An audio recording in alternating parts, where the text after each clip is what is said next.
नमस्कार दोस्तों, स्वागत है आपके अपने YouTube चैनल संस्कृत अड्डा पर। दोस्तों, आज की जो वीडियो इसमें हम करने वाले हैं, आपका जो संस्कृत वाला कोई सा भी कॉम्पिटिटिव एग्जाम हो 2026 वाला, तो ये क्वेश्चन आपके सभी एग्जामों के लिए महत्वपूर्ण है, क्योंकि आगे जनवरी फरवरी मतलब 2-3 महीने कह सकते हैं आप, ये सभी आपके जो एग्ज़ाम के हैं और इनमें आपके सारे एग्ज़ाम हो जाएंगे TET PET PRT वाले। चाहे आपने इसमें DT+P में एग्ज़ाम फिल किया हुआ था, मतलब फॉर्म फिल किए हुए थे, क्योंकि इनका भी एग्ज़ाम डेट आ चुकी है। और इसके अलावा UGC नेट, इनके भी आप 2-3 दिन में एग्ज़ाम हैं। और एडमिट कार्ड जो वो भी इसके आ चुके हैं।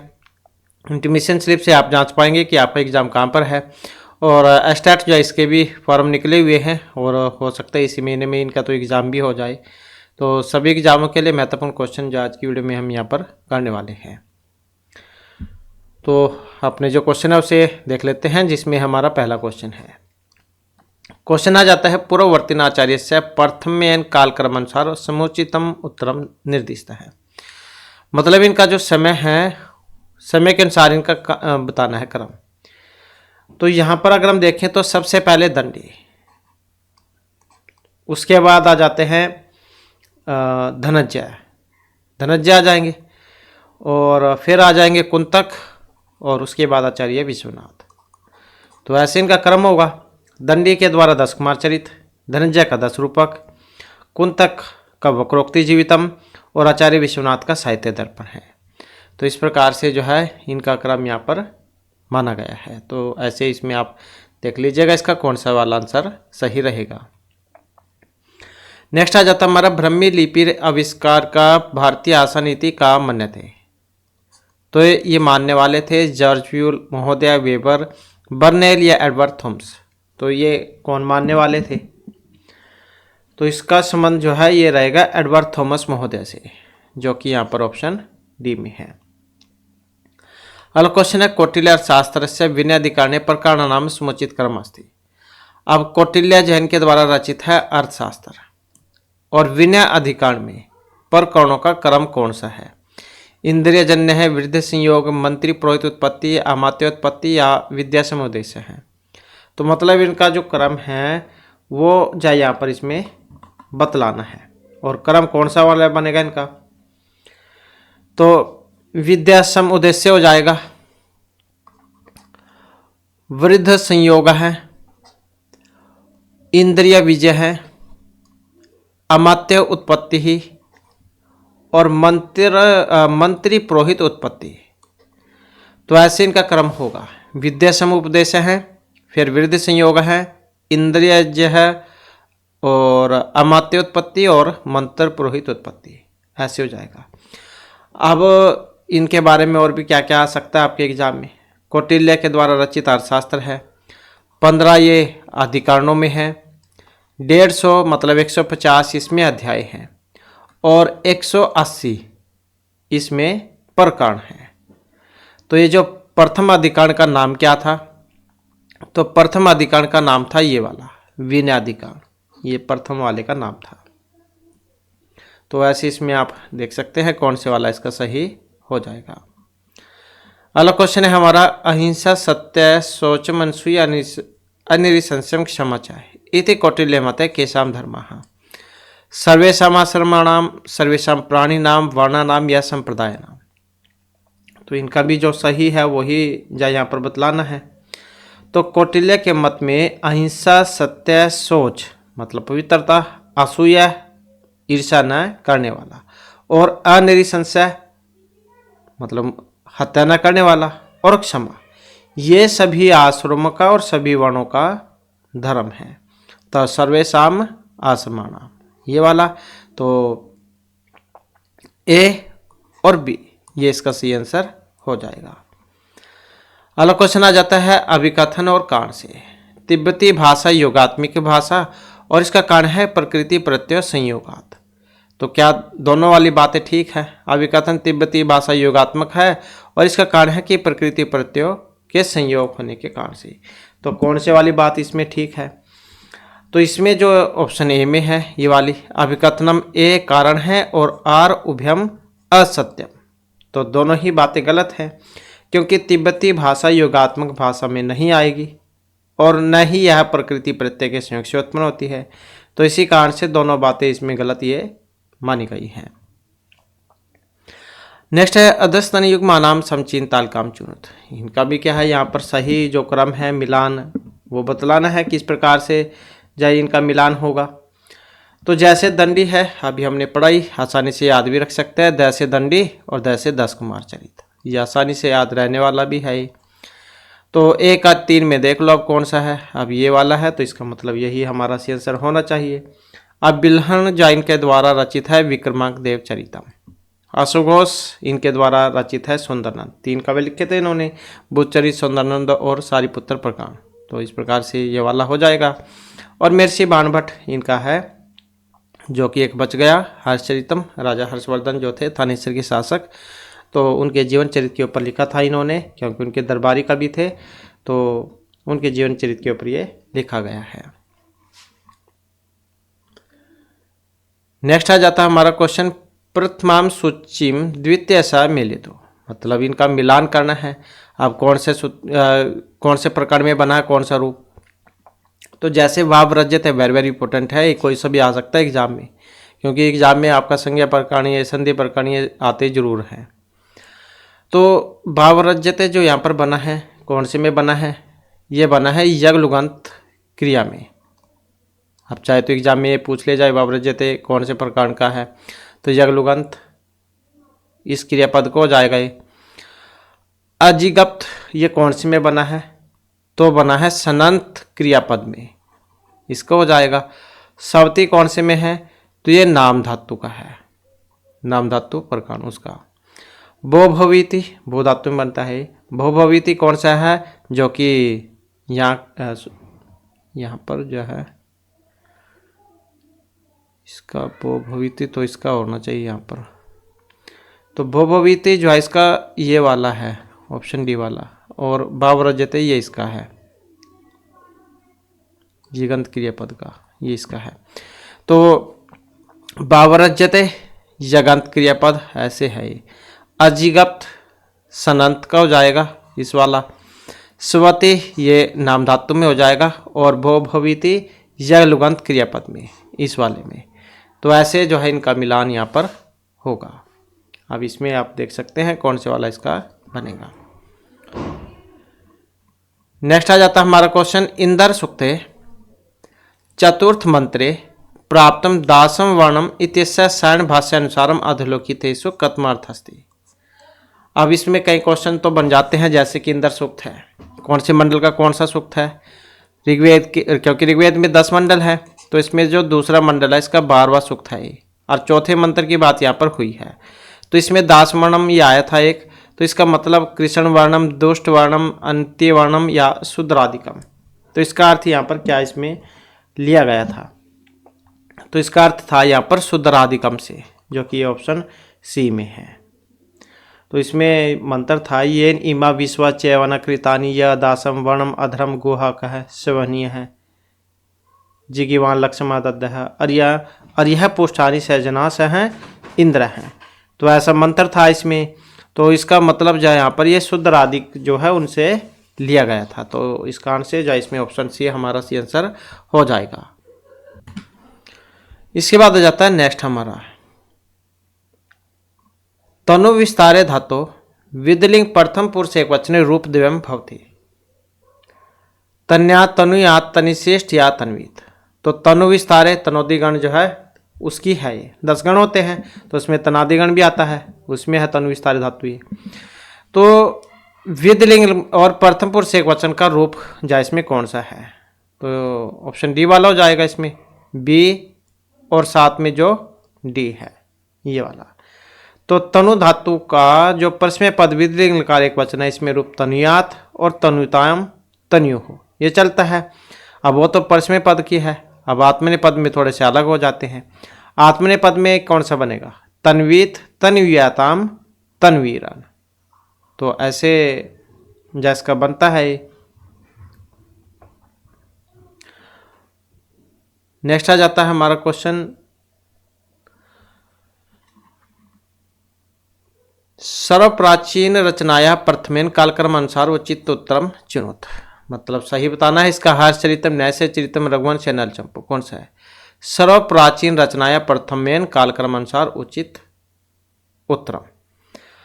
अब इनका भी अगर हम देखें तो जैसे सबसे पहले रघुवंश महाकाव्य ये हो जाएगा, और इसके बाद हर्षचरितम हो जाएगा, हर्षचरितम के बाद नलचंपू हो जाएगा, और उसके बाद फिर नैषधीयचरितम हो जाएगा। तो रघुवंश महाकाव्य महर्षि कालिदास के द्वारा रचित है और 19 सर्गों में है। 31 राजाओं जो हुए हैं उनका वर्णन है इसमें। उपजीव्य काव्य रामायण है इसका, और लघुत्रय में आता है, ये भी आप याद रखिएगा। हर्षचरितम की अगर हम बात करें तो महर्षि बाणभट्ट की रचना है, ये 8 उच्छ्वासों में है, और राजा हर्षवर्धन जैन के जीवन के बारे में है, उनके बारे में बतलाया गया है इसमें। नलचंपू त्रिविक्रम भट्ट की है और 7 उच्छ्वासों में है। नल और दमयंती जो थे उनकी प्रेम कथा है इसमें, महाभारत का जो वन पर्व है ये उसमें से है। और नैषधीयचरित की बात करें तो श्रीराज के द्वारा रचित है, 22 सर्गों में है, श्रृंगारस है, राजा नल और दमयंती की प्रेम कथा है। और ये नलचंपू जाइए इसी पर ही है लिखा हुआ नैषधीयचरित में से। तो इस प्रकार से जो इसका हो जाएगा, यहाँ पर क्रम आप देख लीजिएगा, ऑप्शन बी। तो रघुवंश, हर्षचरितम, नलचंपू और नैषधीयचरितम, इस प्रकार से इनका क्रम यहाँ पर बन जाएगा। अगला क्वेश्चन आ जाता है, किम पुराणम महाभारतस्य परिशिष्टम, वायु, पदम, मत्स्य या हरिवंश पुराण। तो कौन सा है इसका सही जा यहाँ पर बतलाना है। तो किम पुराणम महाभारतस्य परिशिष्टम, तो यही है ऑप्शन डी वाला, हरिवंश पुराण। तो वायु पुराण जो है इसको अगर हम देखें तो इसमें शिव उपासना चर्चा होने के कारण इसको शिव पुराण का दूसरा अंग माना गया है। पद्म पुराण में भगवान विष्णु की विस्तृत महिमा के साथ श्री राम और कृष्ण की महिमा की व्याख्या की गई है। मत्स्य पुराण में भगवान श्री हरि के मत्स्य अवतार की कथा है। और हरिवंश पुराण में वैश्वत मनु एवं यम की उत्पत्ति के बारे में बतलाया गया था, और इसके साथ ही विष्णु के जो अवतार हैं उनके बारे में भी है। अब ये पुराण के बारे में भी आता है एग्जाम में। महाभारत 18 पर्वों में है और पुराण ये भी 18 हैं। वो पुराण भी 18 ही होते हैं, सारे 18 ही हैं। ये कौन कौन से हैं पुराण? अब इसमें अगर हम देखें तो ब्रह्मा पुराण, पद्म पुराण, ब्रह्मांड पुराण, विष्णु पुराण, वायु पुराण, भागवत पुराण, नारद पुराण, मार्कंडेय पुराण, अग्नि पुराण, भविष्य पुराण, ब्रह्मवैवर्त पुराण, लिंग पुराण, वराह पुराण, स्कंद पुराण, वामन पुराण, कुरुम पुराण, मत्स्य पुराण, गरुड़ पुराण। तो ऐसे हैं ये। तो इस प्रकार से ये 18 होते हैं। नेक्स्ट आ जाता है महाभारतस्य टीकाकाराणाम कया टीकया सह संबंध है। महाभारतस्य टीकाकाराणाम कया टीकया सह संबंध है। तो किसके साथ संबंध है वही जो है यहाँ पर इसमें बतलाना है। तो इसमें अगर हम देखें तो जैसे कि विमल बोधः, इसका संबंध किससे है? विमल बोधः का। तो ये विषम श्लोकी से इसका संबंध है। अब इसको भी आसानी से आप याद रख पाएंगे। आप देख सकते हैं यहाँ पर विमल और विषम दोनों एक जैसे से देखने में है, विमल विषम। तो ऐसे हो जाएगा इसका। देवबोध है, इसका संबंध ज्ञान दीपिका से है। और नारायण है, इनका संबंध निगूढ़ार्थ पदबोधनी, इससे हो जाएगा। और वादिराज, इसका संबंध लक्षाक्षर भस्टिका, इससे हो जाएगा। तो इस प्रकार से होगा ये। और इसमें आप देख लेना अब कौन सा जो है यहाँ पर इसका जो क्रम है वो बनेगा। ऑप्शन ए वाला इसमें सी आंसर हो जाएगा। नेक्स्ट आ जाता है के वर्णः स्वयं प्रकाशन्ते, मूल स्वरः अंतस्थ संयुक्त या फिर उष्म वर्णः। तो के वर्णः स्वयं प्रकाशन्ते कौन से हैं यहाँ पर? ये तो यही है ऑप्शन सी में जो बतलाए गए थे, ए वाला और सी वाला। ए वाला मतलब मूल स्वर है और सी वाला जो संयुक्त स्वर है। तो ए और सी वाला। मूल स्वर कितने होते हैं एग्जाम में? तो ये क्वेश्चन भी आता है। तो मूल स्वर की जो संख्या वो 5 होती है। कौन कौन से? अ ई उ री लिरी, ये होते हैं अ ई उ री लिरी। तो मूल स्वर है 5 ये। और संयुक्त स्वर की संख्या 4 मानी गई थी। वृद्धि संज्ञक भी कह सकते हैं या संधि वर्ण भी कह देते हैं, जैसे ए आई ओ औ वाले। तो ये मूल स्वर और सुक्त स्वर अच प्रत्याहार जो है उसके अंतर्गत ये आते हैं। तो इस प्रकार से इनको माना गया था। नेक्स्ट आ जाता है न्याय। न्याय सिद्धांत मुक्त वल्य दिशा व्याप्ति लक्षणम अस्ति, व्याप्ति का लक्षण है। अब कौन सा है व्याप्ति का लक्षण यहाँ पर? तो इसमें अगर हम व्याप्ति का लक्षण देखते हैं तो ये बनेगा ऑप्शन ए वाला, ए और सी है इसमें, ए भी है और सी भी है ये वाले। तो साध्य वंदनास्मिन संबंध उदाहरित है और हेतु मत निष्ठ विरह प्रतियोगिता साध्यन हेतु अधिकरण्यम ये वाला। तो ये दोनों यहाँ पर माने गए हैं व्याप्ति लक्षण। नेक्स्ट है हमारा संख्या कारिकानुसारम प्रत्यय सर्ग है इत्यसा अर्थ है। संख्या कारिका के अनुसार प्रत्यय सर्ग। तो प्रत्यय बुद्धि तस्य सर्ग कार्य मतलब कौन सा है? संख्या कारिका। अब किन की है संख्या कारिका? तो जो ईश्वर कृष्ण है इनके द्वारा रचित है ये संख्या कारिका। और क्योंकि कपिल मुनि का तो संख्या दर्शन है, तो ईश्वर कृष्ण की है संख्या कारिका ये। तो संख्या कारिका अनुसारम प्रत्यय सर्ग इत्यस्य प्रत्यय बुद्धि तस्य सर्ग कार्यम अर्थमस्ति। मतलब बुद्धि के 4 प्रमुख परिणाम विप्रिय, आसक्ति, तुष्टि, सिद्धि ये वाले हैं और इसे ही प्रत्यय सर्ग या बुद्धि सर्ग भी कहते हैं। और प्रत्यय सर्ग कितने होते हैं? प्रत्यय सर्ग होते हैं ये वाले, मतलब 50 जो है ये होते हैं। कौन को मतलब कितने कितने हैं इसमें? जैसे कि प्रत्यय विप्रिय हो गए, विप्रिय तो 5 हो गए। और उसके बाद 28 जो है ये हो गए आसक्ति। तुष्टि के 9 भेद होते हैं। इसी प्रकार से सिद्धि के 8 होते हैं। तो इस प्रकार से टोटल 50 प्रत्यय सर्ग होते हैं। 5 विप्रिय, 28 आसक्ति, 9 तुष्टि, 8 सिद्धि, इनको मिलाकर। तो प्रत्यय सर्ग इसका मतलब क्या था यहाँ पर? इस वाले से प्रत्यय है बुद्धि ही तस्य सर्ग है कार्य, इस वाले से।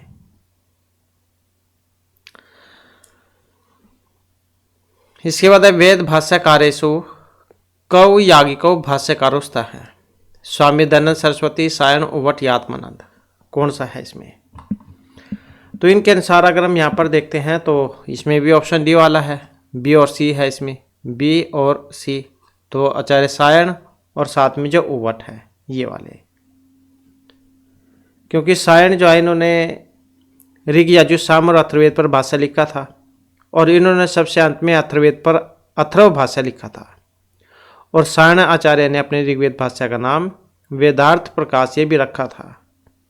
और उवट यजुर्वेद भाष्यकार हैं। तो वेद भाष्यकारों का याज्ञिकों भाष्यकारस्था हैं। तो इसमें ये सायण और उवट ये दोनों ही हैं इसमें, क्योंकि उवट ने तो यजुर्वेद लिखा था और सायण ने ऋग, यजुः, साम और अथर्ववेद पर भाष्य लिखा है। और सायणाचार्य ने अपने ऋग्वेद भाष्य का नाम वेदार्थ प्रकाश भी रखा था। इसके बाद है काव्य प्रकाश अनुसारम काव्य प्रयोजनम किम अभिषिप्तम शक्ति ही व्यवहार है यशा या फिर निपुणता। तो काव्य प्रकाश अनुसारम किन का काव्य प्रकाश? आचार्य मम्मट का, और 10 उल्लासों में है। तो काव्य प्रयोजनम किम अभिषिप्तम भवती, तो क्या आ जाएगा इसका? बी वाला हो जाएगा इसमें, बी और सी। बी यश और व्यवहार। काव्य के कितने भेद माने थे इन्होंने? 6 बतलाए थे काव्य के प्रयोजन का। क्वेश्चन है बी है काव्य के प्रयोजन कौन कौन से होते हैं? कई बार तो इनका क्रम भी आता है एग्जाम में। काव्यम यस्य अर्थकृते व्यवहार विदे श्वेत रक्षते सद्य परिनिर्वृत्ते कांता समतियो उपदेश उच्चे, ये वाले। तो काव्य के 6 प्रयोजन आप याद रखिएगा, क्रम भी इनके आ सकता है एग्जाम में, कई बार पूछे भी गए हैं। तो काव्यम यस्य अर्थकृते व्यवहार विदे श्वेत रक्षते सद्य परिनिवृत्ते कांता समत्योपदेश उच्चे। तो इस प्रकार से ये माने गए थे 6।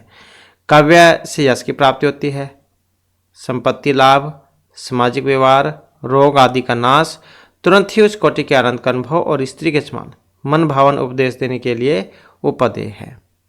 तो काव्य के प्रयोजन 6 हैं, ये आप याद रखिएगा। काव्यम यस्य अर्थकृते व्यवहार विदे श्वेत रक्षते सद्य परिवृत्ते और कांता समति उपदेश विजय। तो ऐसे 6 हैं ये, इनका इसी प्रकार से क्रम याद रखिएगा। इसके बाद है स दूषणापि निर्दोष सखर अपि सुकोमलः नमस्तस्मै कृता ये रम्य रमाणी कथा कस्माद ग्रंथादुदीर्तम श्लोक। श्लोक कहाँ से है? रामायण रघुवंश उत्तरामचरित या नल चंपू हो। तो इसका जो संबंध है तो ये नल चंपू में से है, जो कि ऑप्शन डी में है यहाँ पर। और रामायण जो है महर्षि वाल्मीकि की रचना है और इसको चतुर्विंशति शास्त्री संहिता के नाम से भी जाना जाता है, 7 कांडों में है। और उत्तरामचरित महर्षि भगवती की है, 7 अंकों में। और रघुवंश महर्षि कालिदास के द्वारा रचित है, 19 सर्गों में, 31 राजाओं का वर्णन है इसमें। नल चंपू त्रिविक्रम भट्ट की रचना है, 7 उच्छ्वासों में है। राजा नल और दमयंती उनकी जो प्रेम कथा वो इसमें बतलाई गई है। तो यहाँ पर क्या हो सकता है, बहुत सारे सोच रहे होंगे कि इसमें तो रामायण है, तो रामायण में से लिया गया होगा। ये तो है तो रामायण में से, लेकिन ये जो नल चंपू जो है ये जो त्रिविक्रम भट्ट की रचना है, तो ये जो महर्षि वाल्मीकि थी इनकी प्रशंसा में था ये, जिन्होंने रामायण की रचना की है। नेक्स्ट आ जाता है हमारा क्वेश्चन, अधोलिखिता नाम काल क्रम अनुसार में समुचित क्रम चिन्हित। इनका जो क्रम है वो आपने यहाँ पर बतलाना है। तो इनका क्रम अगर हम देखें तो कौन सा है, ये वाला हो जाएगा, ऑप्शन डी वाला। मतलब इसमें अगर हम देखें तो ऋग्वेद सबसे प्राचीन वेद है, ये तो सभी को पता ही है, 10 मंडलों में है, सबसे प्राचीन यही है, ऑप्शन 1 हो जाएगा। मतलब ऋग्वेद सबसे पहले, ऋग्वेद, फिर जाए उसके बाद अथर्ववेद, ऐत्रेय ब्राह्मण और गोफत ब्राह्मण। तो इस प्रकार से होगा इसका। गोफत ब्राह्मण जो था ये एक ही है अथर्ववेद में, इसके अलावा और कोई नहीं है इसमें, सिर्फ अकेला ही ब्राह्मण है, गोफत ब्राह्मण। और अथर्वा जो ऋषि थे इनके नाम पर है। और ऐत्रेय ब्राह्मण ये ऋग्वेद की शाखा है। और तो ये आप याद रखिएगा। नेक्स्ट आ जाता है हमारा क्वेश्चन,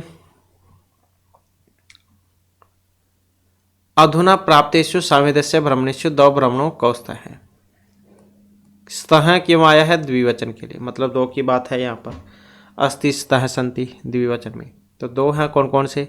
चरक ब्राह्मणम गालव सीता या वंश, सामवेद में। अब सामवेद में कौन कौन से हैं इसमें?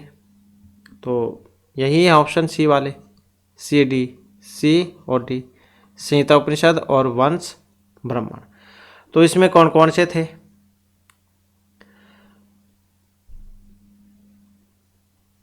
तो इसमें देखें तो तांड्य ब्राह्मण है इसमें, षड्विंश, आर्षे, संविधान, दैवत, उपनिषद और संहिता उपनिषद, वंश ब्राह्मण, जैमिनीय, ये सारे सारे इसी में हैं। बर्नेल महोदय अनुसारम ब्रह्मी लिपिर अक्षरनामोत्पत्ति समझाता है, हिमरेटिक, अरमाइक, सिलोन या मिस्र। बर्नेल के अनुसार ब्रह्मी लिपि की उत्पत्ति, तो इनके अनुसार अरमाइक अक्षरों से, जो कि ऑप्शन बी में है। तो बर्नेल महोदय के अनुसार ब्रह्मी लिपि के अक्षरों की उत्पत्ति अरमाइक लिपि से, मतलब अक्षरों से हुई है। और ये अरमाइक जो लिपि है इसमें 22 अक्षर थे और अरमाइक लिपि ये खरोष्टी से प्राचीन मानी गई है। नेक्स्ट है कस्य मत अनुसारम फिनिशियन लिपि ही 22 अक्षर ब्रह्म लिपि 22 अक्षर उत्पत्ति अभवत। तो ये किन के मत के अनुसार है? तो ये जो ऑप्शन ए में है, बुलर महोदय, इनके अनुसार फिनिशियन लिपि में 22 अक्षरों की तथा ब्रह्मी लिपि में 22 अक्षरों की उत्पत्ति होती है, तो इन्होंने माना था ये। नेक्स्ट है 1846 तमे ख्रीस्ताब्दे अधोलिखितेषु कतमेन पाश्चात्य विदुषः वैदिक साहित्य इतिहासम च इति ग्रंथ रचिता है। Max Muller, Rudolph Roth, William Jones, Monier William. तो इसका संबंध है ऑप्शन बी से, रुडोल्फ रोथ इनसे। महाभारत से वन पर्वणि के उपाख्यानस्तः, महाभारत क्योंकि बहुत बड़ा महाकाव्य 1 लाख श्लोक है, 18 पर्वों में है ये। तो तो इसमें एक वन पर्व भी आता है। कौन कौन से थे इसमें? शकुंतला, शिशुपाल, मत्स्य, रामोपाख्यान। वेरी वेरी इंपॉर्टेंट है ये। शायद अभी हाल ही में स्टैट का एग्जाम था जो हुआ है, तो उसमें भी था शायद ये ऐसा ही क्वेश्चन पूछा हुआ। मतलब क्वेश्चन में ये इन्हीं को पूछा जाता है अलग अलग एग्जामों में।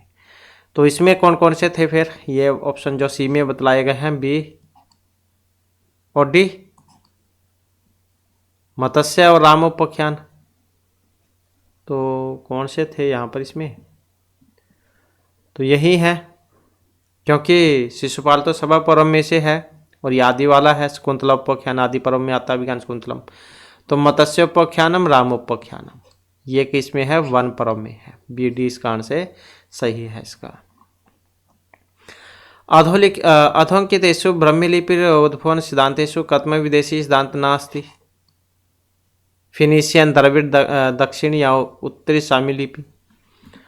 तो इसका संबंध किससे है? ऑप्शन बी वाले से, द्रविड़ उद्भव सिद्धांत।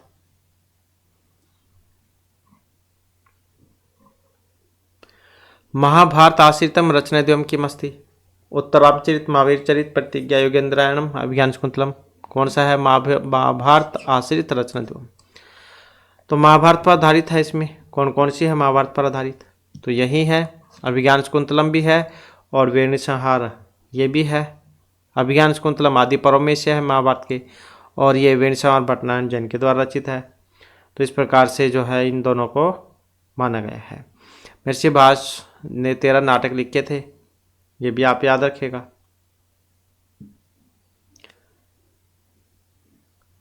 तो ये उसका सही आंसर यहाँ पर हो जाएगा। इसके बाद है उपाध्यात आदित्य इत्यतरा पदान संज्ञा उदायक सूत्रम। कौन सा है इसमें? जन्मकर्तु प्रकृति भूव परभ प्राजेर सोडा या ख्यात उपयोगी। उपाध्यात आदित्य कौन सा प्रसिद्ध उदाहरण है? ये भी वेरी वेरी इंपॉर्टेंट है क्वेश्चन। तो इसके अगर हम देखें तो कौन सा है इसमें? यही है ऑप्शन डी वाला, आख्यात उपयोगी है। क्योंकि जनु प्रकृति की बात करें तो जन धातु के कर्ता आदि कारण उपादान होगा। करामात क्रोध अभिजायते, काम से क्रोध पैदा होता है, वो वाला उदाहरण था इसका, उत्पन्न होने अर्थ हुआ। भुवः पर भुवः की बात करें तो उत्पन्न होने वाला का जो उत्पत्ति स्थान होता है वह अपदान कहलाता है। जैसे हिमता गंगा पर भवती, गंगा हिमालय से निकलती है, ये उसमें है, उत्पन्न होने अर्थ में है ये भी। प्राजेर सोडा की बात करें, प्रा और जी धातु के योग में जो असहाय होगा उसकी अपदान संज्ञा होगी। अध्ययनात् प्राज्य थे, मतलब पढ़ाई से भागता है। और आख्यात उपयोगी ये वाला, तो जिस गुरु या अध्यापक या मनुष्य से कोई विषय नियम पूर्वक पढ़ी जाएगी, जहाँ पर किसी से कोई विद्या नियम पूर्वक पढ़ी जाती है तो वहाँ पर होता है, तो वह गुरु अध्यापक मनुष्य अपादान होगा। तो ये इसी में देख सकते हैं आप, यहाँ पर पंचमी व्यक्ति का है, उपाध्याय से जा सीखता है, पढ़ता है। इसके बाद है याज्ञवल्क्य स्मृति व्यवहार अध्याय प्रकरण स्था है। तो दो थे इसमें भी, याज्ञवल्क्य स्मृति में व्यवहार अध्याय में प्रकरण राजधर्म, लेख्या, विवाह या दिव्या। कौन से थे याज्ञवल्क्य स्मृति में? तो इसमें यही थे ऑप्शन जो 3 में है, मतलब सी और डी ये वाले। तो याज्ञवल्क्य स्मृति के व्यवहार अध्याय प्रकरण में लेख्य प्रकरण और दिव्य प्रकरण, तो ये थे ऑप्शन सी डी। नेक्स्ट है हमारा क्वेश्चन, अधोअंकिता नाम के अंश कस्य संबंध है, मतलब किसका किसके साथ जो संबंध है वो इसमें जब बतलाना है। तो इसमें अगर हम देखें तो जैसे कि एतानी आकाश आदि नाम सात्विक अंशेभ्य व्यस्तेभ्य पृथक पृथक क्रमेण उत्पदन्ते। तो क्या थी ये? ज्ञानेन्द्रिया थी। और एते पुनर्आकाश आदि गत सात्विक अंशेभ्य मिलितेभ्य उत्पदन्ते। तो ये थी मन बुद्धि चित्त अहंकार, ये वाले थे। एतानि पुनराकाशादि नाम रजहंसेभ्य व्यस्तेभ्य पृथक पृथक कर्मेण उत्पदन्ते। तो ये थी कर्मेंद्रिय की बात। और बुद्धि ज्ञानेन्द्रिय संहिता भवती, तो विज्ञानमय कोश। तो इस प्रकार से जो इनका मिलान यहाँ पर होगा। तो इसमें आप देख ही सकते हैं, इसका ऑप्शन 1 वाला बन जाएगा। नेक्स्ट है एधेतामिति प्रयोगी कानि कानि धातु लकार पुरुष वचनानि। एधेताम ए धातु है इसमें ये वाली, तो इसका रूप बताना है कौन सा है। एधेताम किस में बनता है? तो एधत एधेताम एधंत एधेथाह एधेथाम एध्वम। एधे एधा वही एधा मही, ऐसे बनते हैं। तो कौन सा हो जाएगा इसमें? ए धातु लंग लकार प्रथम पुरुष द्विवचन एधे ताम, ये उसी में बनता है त अताम झ, ऐसे ही होता है त ताम झ था सा थाम द्वम इड वही वहीं। तो ये उसमें आता है प्रथमा द्विवचन में, क्योंकि प्रथम का भी आता है एग्जाम में। तो एधत तो जो है ये उसको हो जाएगा प्रथम का, एधत एधेताम और एधंत, ये उसको हो जाएगा प्रथमा बहुवचन में। तो एधत एधेताम एधंत, तो ये द्विवचन का है, मतलब ये वाला जो है ये द्विवचन का, ये प्रथमा और ये बहुवचन।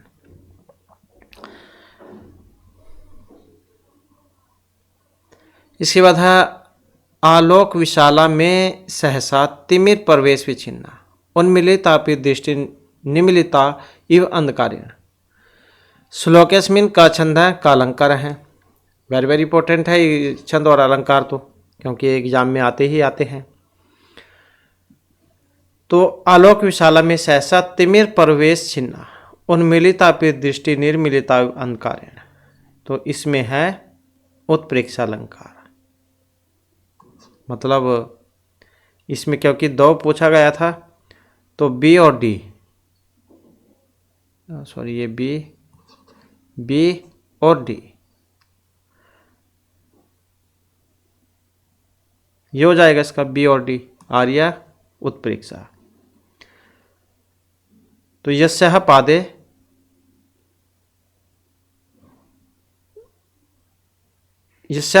प्रथमे द्वादश मात्र तथा तृतीयापि है, अष्टादश द्वितीय चतुर्थे पंचदश आर्या, वो है आर्या।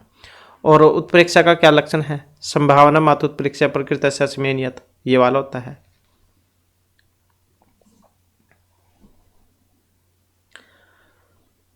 नेक्स्ट है हमारा क्वेश्चन,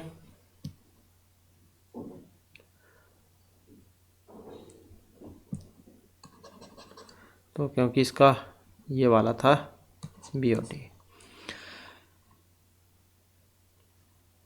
अधुना तैत्तिरीय नामना प्रसिद्धों का ग्रंथ स्था है, ब्राह्मण उपनिषद व्याकरण छंद। तैत्तिरीय नामना प्रसिद्ध ग्रंथ कौन सा है? तैत्तिरीय नाम से प्रसिद्ध ग्रंथ इनमें तो यही है ऑप्शन ए वाला, ए और सी, ब्राह्मण उपनिषद।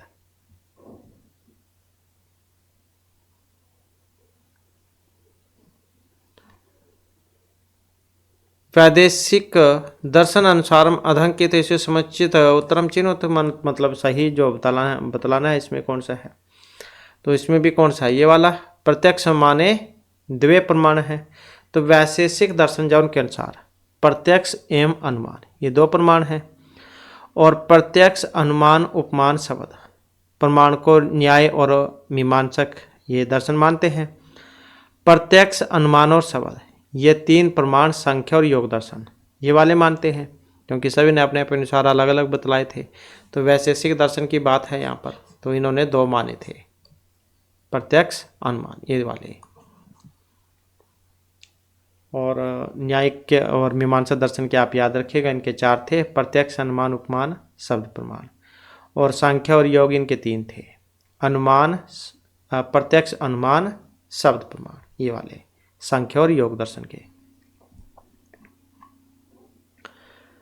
इसके बाद है अध्वंकितेषु अर्थापत्ति प्रमाणम स्वीकृतो हो, चार्वाक योग जैन या मीमांसा दर्शनम। तो मीमांसा दर्शनम ऑप्शन डी वाला, तो मीमांसा दर्शन अर्थापत्ति को स्वीकार करता है, चार्वाक दर्शन केवल प्रत्यक्ष को ही प्रमाण मानता है, जैन दर्शन प्रत्यक्ष और अनुमान को प्रमाण मानता है, और योग दर्शन प्रत्यक्ष अनुमान और शब्द को प्रमाण मानता है। तो ऐसे है मीमांसा दर्शन इसका हो जाएगा। इसके बाद है अगला क्वेश्चन हमारा, अध्वंकितेषु कयोद्वयोः समुचित संबंधः अस्ति, षोडश पदार्थाः सन्ति न्याय दर्शन सप्त पदार्थाः सन्ति जैमिनी। तो कयोद्वयोः समुचित संबंधः अस्ति, अब कौन कौन से हैं इसमें जो कि दो ठीक हैं? तो इसमें कौन से हैं? ये वाले ए और सी, षोडश पदार्थाः और न्याय दर्शन। तो यही बात ठीक है। इसमें न्याय दर्शन जो था इसमें 16 पदार्थ माने गए थे, प्रमाण, प्रमेय, संशय, प्रयोजन, दृष्टांत, सिद्धांत, अवयव, तर्क, निर्णय, वाद, जल्प, विदंडा, हेतुभाष, छल, जाति, निग्रह स्थान, ये वाले। क्योंकि वैशेषिक दर्शन के अनुसार तो पदार्थों की संख्या 7 थी, तो इस कारण से इनका मिलान ठीक नहीं है। ये वाले हैं, न्याय दर्शन में 16 पदार्थ बतलाए गए हैं। तो इस प्रकार से यही हमारे क्लास में महत्वपूर्ण क्वेश्चन थे।